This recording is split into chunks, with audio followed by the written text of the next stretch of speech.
Para começar, vários assuntos, temas quentes que movimentam. Vamos falar agora de eleições 2022.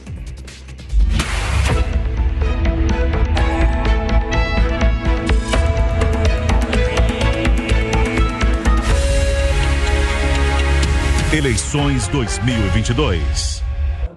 Pois é, vários assuntos para nós repercutirmos nessa edição do 3 em 1. Inclusive, o presidente da República, Jair Bolsonaro, teve o melhor desempenho nas redes sociais entre os pré-candidatos à presidência da República. O índice de popularidade digital é calculado todos os dias pela Quest e divulgado pelo jornal Folha de São Paulo. E esse é justamente o tema da nossa enquete de hoje. A pergunta que nós disponibilizamos no nosso portal é a seguinte: você acha que o bom desempenho nas redes sociais pode levar o presidente Jair Bolsonaro à reeleição? Eu peço por gentileza que você entre no nosso portal jovempan.com.br e deixe o seu voto, registre a sua opinião, que ao final eu trago justamente os percentuais, tá certo? Bem, vamos começar então as discussões, as análises com os nossos comentaristas.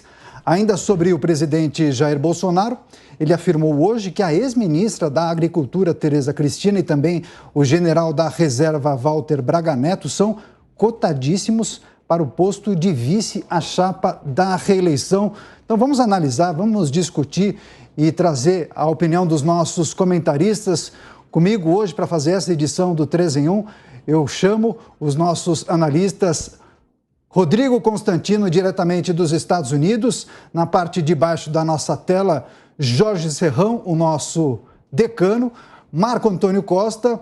E na ponta esquerda do estúdio, mas na ponta direita de quem nos assiste, quem nos acompanha pela televisão e também pela internet, Fábio Piperno. Agradeço demais a participação de todos e quero justamente começar com o Rodrigo Constantino. Constantino, você acha que aquele pré-candidato que acumula muitos seguidores, que tem muitas interações nas redes sociais, ele tende a ter um desempenho melhor nas eleições? Jair Bolsonaro, muito provavelmente, vai conseguir ter o mesmo êxito nas eleições do que tem nas redes sociais? Que radiografia você faz desse panorama? Boa tarde, Daniel. Boa tarde a todos. Olha, o presidente Bolsonaro é popular nas redes sociais por alguns motivos, né? O primeiro deles é que esse foi o caminho encontrado como única alternativa a uma imprensa quase toda dominada por um pensamento de esquerda e antagônico ao presidente, né? Então, o grau de militância da velha imprensa contra Bolsonaro é escancarado e sem precedentes, né? Então, para furar essa bolha quase hegemônica, as redes sociais foram ali o instrumento utilizado pelo bolsonarismo desde a pré-campanha anterior, né, em 2018.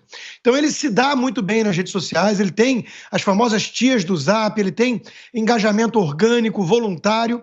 E olha que curioso, né? Isso acaba sendo chamado pelo próprio ministro Alexandre de Moraes de milícia digital. Enquanto que a verdadeira milícia digital é anunciada de forma oficial, as tais brigadas, né, da CUT, com recursos públicos para apoiar o PT, e isso aí está tudo bem, está tudo liberado. Então eu acho sim, respondendo a sua pergunta, que a força das redes sociais é muito importante para o Bolsonaro, mas ele não tem só as redes sociais. Quando ele vai nas ruas, quando ele faz as motociatas, vem uma pequena multidão atrás. Qualquer aeroporto tem gente esperando. Não vemos o mesmo com aquele candidato que é o favorito, segundo as pesquisas, né? Ele não sai às ruas, ele faz apenas um jogo de bastidores ao lado de figuras da velha política, os caciques aí do Centrão e tudo mais. É isso que o Lula vem fazendo.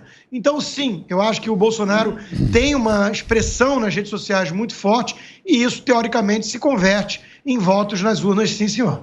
Agora, Fábio Piperno, a esquerda não adotava esse expediente, pelo menos nas outras eleições. A gente tem observado justamente que alguns partidos de esquerda ou grupos ligados à esquerda também têm adotado essas estratégias de divulgar notícias ou mesmo formação de grupos nas redes sociais para enaltecer algumas ideias de pré-candidatos. Essa vai ser a tônica nessas eleições?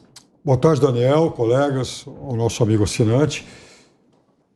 Eu já disse aqui muitas vezes que a eleição do presidente Bolsonaro em 2018, ela é um case em relação ao uso eficiente das redes sociais. Usou com bastante, com a máximo, com eficácia jamais vista na história eleitoral do Brasil.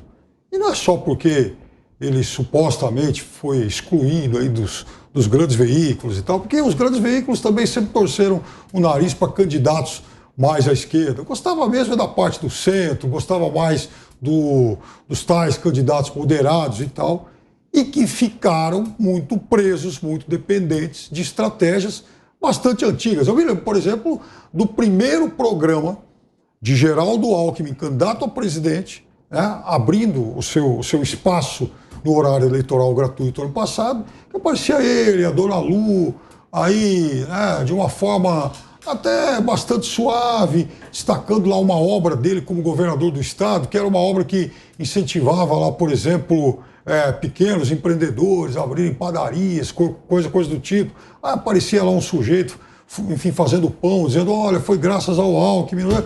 Enfadonho. Óbvio que aquilo não ia funcionar. A estratégia nas redes digitais era muito mais vibrante. Aí você pode contestar se ocorreram ou não excessos, mentiras, verdades, enfim, isso é uma outra coisa. O fato é que o presidente a sua assessoria encontrou uma forma muito bem sucedida de levar as mensagens dele. Agora, os outros todos tentam tirar essa desvantagem. É óbvio que nesse segmento o presidente ainda corre na frente, mas ninguém vai estar parado como aconteceu em 2018. Agora, de fato, a esquerda, não só aqui no Brasil, mas em vários outros países, ela ainda está comendo poeira, ela ainda corre muito atrás porque demorou para acordar para isso. Agora, Marco Antônio Costa, claro que Jair Bolsonaro, então candidato em 2018, adotou essa estratégia justamente porque não tinha tempo de televisão, recursos para realizar uma campanha que gastasse muito dinheiro, por exemplo, em televisão, porque não tinha muitos recursos. Agora a situação é diferente. Você acha que ele vai mudar a estratégia ou vai continuar apostando mais nas redes sociais? Boa tarde, Daniel. Boa tarde a todos. Daniel, a quebra de paradigma foi tamanha, foi tão grande, que, veja só, né? O escândalo do Petrolão, o escândalo que teve, né? Que você viu o PT lançar mão sobre todos os órgãos e entidades no âmbito federal, corrompendo, trazendo a elite do empresariado brasileiro de maneira corrompida também, existiu para financiar a campanha. E daí você tem o quê? Você tem um fenômeno que é exatamente a quebra desse paradigma, que é a eleição do Bolsonaro com 4,5 milhões de reais. Assim, é uma coisa de louco. Você imaginar que você tinha um partido querendo se perpetuar no poder a qualquer custo, inclusive com dinheiro da corrupção, dinheiro roubado, dinheiro desviado, não só a bandidolatria deles, né, que eles têm, mas a bandidagem no cerne da máquina estatal. E daí você tem um candidato que gastou 4,5 milhões de reais. É menos do que uma campanha para deputado federal, em muitos casos era, no passado. Então, é uma situação que, sim, causa a estranheza, rompe o paradigma de todos os políticos tradicionais. E o Piperno falou uma coisa que está certa, né? A tentativa patética da esquerda de tentar correr atrás desse prejuízo. Lula verso, Ciro Games, é só bobagem que você vê aí, o Ciro sentando numa cadeira de, como é que é, jogador de Counter-Strike, né, que eles falam? Jogador que fica lá atrás do computador o dia inteiro, se prestando a fazer um papel meio ridículo, forçado, todos são forçados. O Lula verso é forçado, o pessoal do marketing tentando brigar. Mas isso é verdade, o povão vê isso também, viu, Piperno? Você está aí já se manifestando, mas o povo vê o grau de ridículo do político antigo, tradicional, tentando se fazer de modernoso. A diferença deles para o Bolsonaro também é importante. É na franqueza e na espontaneidade do discurso. Eles não têm, eles estão querendo maquinar um discurso para falar com essa outra geração, para parecer cool. O Bolsonaro, ele fala aquilo que vem na cabeça dele. Muitas vezes o pessoal repreende ele por conta disso. Então, eu entendo que, de fato, essa é uma estratégia que a direita, por meio do Bolsonaro e da campanha dele, descobriu e conseguiu trabalhar de maneira muito mais eficiente e hoje age em vantagem do Bolsonaro. Quer dizer que eles não vão tentar? Não, eles vão tentar e estão fazendo de tudo para ganhar esse mercado. Agora, olha que dicotomia interessante, né? O Lula está tentando se utilizar das redes sociais, que ele diz querer regular e restringir a atuação das redes sociais em combate ao que ele chama de discurso do ódio ou fake news, seja lá qual seja a expressão do momento que eles queiram usar, né? Então, acho que as pessoas estão percebendo que isso daí é jogadinha de político só para inglês ver. E no caso, tem que tomar cuidado sim. O Ciro fala toda hora... só para concluir, porque eu preciso dar uma batida no Ciro, né? O Ciro tem tentado... Eu estou olhando o relógio ali já faz tempo. Tá bom, tudo bem, eu vou correr momento aqui. Chaves, Fidel Castro. Tá bom. É tão patética a tentativa que o Ciro, a cada semana, ele solta uma expressão completamente radicalizada para tentar ganhar espaço midiático. Conta pra gente. Da penúltima foi Bolsonaro nazista, depois Guerra Civil. Ele fica novidade, soltando essas bobagens aí para tentar aparecer, e mesmo assim não consegue. Agora, Serrão, tem um ingrediente que a gente precisa destacar, que é o famoso tiozão do Zap. Aquele brasileiro, talvez mais tradicional, na faixa dos 50 anos, que se utiliza também desses aplicativos de troca de mensagens para se informar, para conversar com amigos, com familiares. E esses, muitos pelo menos, apoiaram Jair Bolsonaro e acabaram funcionando como disseminadores e pessoas que enalteciam o candidato Bolsonaro em 2018. Será que partidos de esquerda vão conseguir conclamar parte da população para divulgarem suas candidaturas nessas eleições? O direito de tentar está aí para fazer acontecer. Saudações, meus amigos e amados haters. Saudações aos tiozões e tiozonas, tiazonas do Zap. Vocês são feras. Vocês hoje estão espalhando a notícia do dia, a análise do dia. Jornal O Globo soltou um editorial hoje espetacular. Ativismo do STF representa risco preocupante. Olha o que diz o Globo. A politização do Supremo Tribunal Federal é um risco para a democracia brasileira. O Globo, Roberto Marinho, hoje acho que baixou lá o espírito dele no editorialista do jornal que o pai dele, Irineu Marinho, fundou. Diz aqui, lembra muito bem, o ministro Luiz Roberto Barroso deu até prazo para o governo tomar providências nas buscas de indigenista e do jornalista desaparecido na Amazônia, como se isso tivesse algum poder de acelerá-las. O Globo também lembra, o ministro Edson Fachin, presidente do Tribunal Superior Eleitoral, se esforça para se desvencilhar da desavença insólita que ele próprio alimentou com os militares em torno das urnas eletrônicas. E o ministro Gilmar Mendes teve, nesta semana, de reafirmar o óbvio, dizendo que o Supremo não é partido de oposição ao governo. Não é mesmo? Nem jamais deveria ser, mas o Globo diz, a impressão que tem transmitido, contudo, é oposta. O Globo editorial do jornal da empresa do Grupo Globo que mais bate e espanca Jair Bolsonaro. Muito interessante, porque começa todo mundo a perceber o quanto a juristocracia não é boa para o Brasil. E a gente tem essa percepção graças a uma coisa revolucionária, evolucionária, chamada redes sociais. Todo mundo interligado pode ter acesso a esse tipo de crítica que agora, tardiamente, é apresentada pelas organizações Globo, mas que vai ser apresentada e entendida por todo mundo. Agora a gente compreende por que o Supremo Tribunal Federal, em várias pesquisas, tem tido aí índices acima de 60% de desaprovação popular. Isso é péssimo. Isso sim, é péssimo para a democracia. E deveria servir de quê? De autocrítica para vários membros do Supremo que não estão cumprindo o papel de judiciário isento, equilibrado, responsável em cuidar da institucionalidade e não de fazer política. Repito, a política não é campo do juristocrata. Juristocrata não tem voto para ser eleito, para representar o interesse popular. Quem tem é o executivo e o legislativo. Então, essa lição é muito importante. E ótimo que tem muita gente aprendendo graças às redes sociais. Agora, justamente falando dessa relação dos pré-candidatos com as redes sociais, vamos fazer um giro rápido só para destacar essa notícia que eu quero trazer para você que acompanha o 3 em 1. Notícia divulgada hoje no portal de notícias Metrópolis afirma que a Central Única dos Trabalhadores, a CUT, está utilizando grupos no WhatsApp para enviar material de apoio ao pré-candidato Luiz Inácio Lula da Silva, do PT. Empresas estariam sendo usadas para fazer disparos na plataforma. E eu quero mais uma vez fazer um giro com os nossos comentaristas. Constantino, para quem criticava justamente os apoiadores de Bolsonaro, que divulgavam de maneira, sei lá, voluntária alguns conteúdos, agora parte da esquerda via CUT, Central Única dos Trabalhadores, acaba adotando um expediente semelhante. Mas a pergunta que fica é o seguinte, qual será a moeda de troca? O que o PT promete para a CUT, caso a CUT faça de fato esses disparos em massa, divulgação de material de apoio e por aí vai?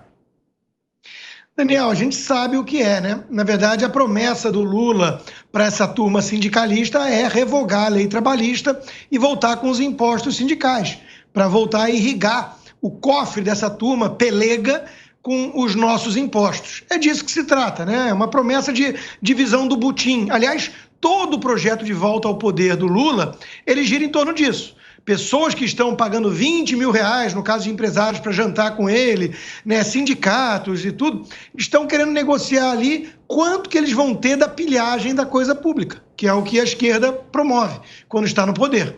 Então é grupo de interesses discutindo a sua fatia no bolo, né, de 40% da coisa pública, do PIB, da riqueza gerada no país, que vai para o Estado. Agora, nesse caso das brigadas virtuais, digitais, sei lá o que, da CUT, tudo. O que mais chamou atenção hoje, nós vimos vários comentários nessa linha, inclusive do Carluxo, né, do Carlos Bolsonaro, que é tão acusado de ser o líder dessa suposta milícia digital, o gabinete do ódio, essas expressões que militantes criaram para atacar o governo, né? O mais curioso é aquela velha tática leninista. Essa turma da esquerda radical, da extrema esquerda, gosta de acusar nos outros aquilo que faz. Então, veja, quando o próprio Trotsky é chamado de fascista por Stalin, né? Essa desde sempre foi a tática dos comunistas. É olhar para aquilo que eles são e acusar os outros. Por acaso, o Trotsky era também comunista, mas porque brigou com o Stalin, teve que virar um fascista, inimigo da revolução e blá, blá, blá. Então, é sempre a mesma história. Essa turma chama os outros de insensíveis, enquanto samba em cima de cadáveres que sequer esfriaram para ter uso político disso, fazer politicagem e tirar uma casquinha eleitoral da situação. Essa turma fala que vida fica para depois e não dá a mínima, economia para depois e agora o foco é vida, e não dá a mínima para um debate sério sobre custos e benefícios dessas medidas. O lance deles é só demonizar, rotular os outros e, na surdina, fazer exatamente aquilo que eles denunciam que os outros fariam. Agora, Piperno, seguindo a linha do raciocínio do Constantino, então o PT daria como contrapartida a esse apoio da CUT a revogação da reforma trabalhista, justamente para atender talvez um anseio da Central Única dos Trabalhadores, a CUT. Mas não são pesos diferentes aí? Seria um mau negócio. Eu imagino que o Constantino seja uma espécie de ghostwriter aí de algum programa que o PT esteja encomendando, né, e que preveja, inclusive, esse tipo de contrapartida e tal. O Lula já falou. Sei. Oi? Poxa, o Lula já disse. Não. Esse negócio dos disparos aí, ou seja, faz o disparo para ganhar depois e tal. Eu imagino que você tenha alguma informação privilegiada a respeito disso. Porque, eu tive que ter uma imaginação muito fértil, Pipera, para imaginar a CUT atuando como tentáculo do Lula. E imaginação fértil, né? Eu quero saber. Eu quero saber a contrapartida que um ato supostamente legal possa gerar. Até porque, Constantino, é o seguinte: se realmente for verdade que a CUT pretende fazer isso, ou já esteja fazendo, eu acho que a CUT deve receber as mesmas punições que a turma da Bolsolândia recebeu por conta de ação mais ou menos parecida em 2018, né? E que, aliás, geraram, inclusive, algumas investigações e lá na frente, inclusive, uma agressão verbal muito baixa do presidente contra uma consagrada repórter. Mas eu queria dizer o seguinte, consagrada repórter, aliás, é uma premiadíssima repórter. Nossa. A Patrícia, grande abraço para ela, se estiver nos assistindo. Mas, enfim, de qualquer forma, eu queria dizer só sobre a primeira notícia que o Daniel mencionou hoje. Eu acho que queria até ter tido a oportunidade de comentar isso no início. que é essa possibilidade que volta, né, do presidente ter a ex-ministra Tereza Cristina como vice.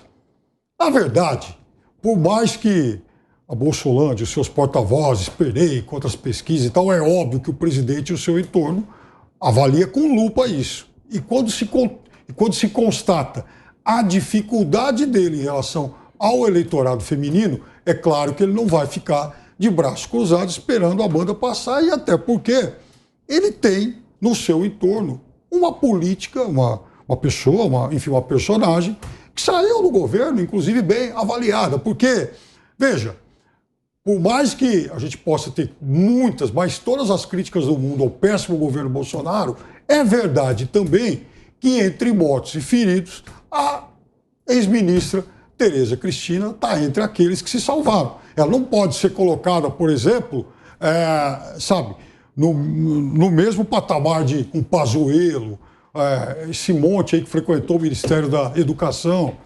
Ela, de fato, deixou um bom legado, né? A pasta dela foi bem conduzida, é importante que se admita isso, bem diferente da média do resto do governo. E aí eu acho que é um movimento inteligente que o presidente faz, só que ele tem que combinar isso agora também com o general Braga Neto, que inclusive deixou o cargo, se desincompatibilizou para concorrer à vice-presidência, e agora, então, ele seria desalojado dessa vaga. Então, é claro que isso vai ganhar muito destaque nos próximos dias, porque é, sim, o assunto da maior relevância, já que se trata da candidata a vice do atual presidente da República. Agora, olha que interessante, né? Você vê, por exemplo, o Lula escolhendo o Alckmin e o pretexto da escolha do Alckmin pelo Lula.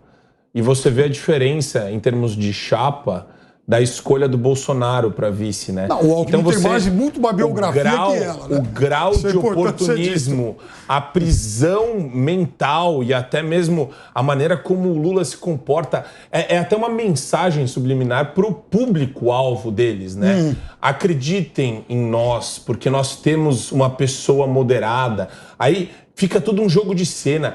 O aspecto teatral, tosco, baixo, tacanho, fica muito mais evidenciado com a entrada do Alckmin, até porque os discursos eram totalmente antagônicos dentro daquele Teatro das Três Horas que todo mundo fala. O personagem que mais tempo governou São Paulo. O Lula está escolhendo supostamente um arqui-inimigo para enganar a trouxa. Exato. O Bolsonaro, se mudasse, e bom, ele mesmo disse na entrevista que não seria mudança porque não teve casamento, ele não fez a escolha. Mas se fosse a Tereza Cristina, que é sem dúvida um bom nome, né, seria o quê? A ministra do próprio governo dele. Alguém que ele confia, que tem dado autonomia, tem mostrado resultados, feito um bom trabalho pelo agronegócio brasileiro.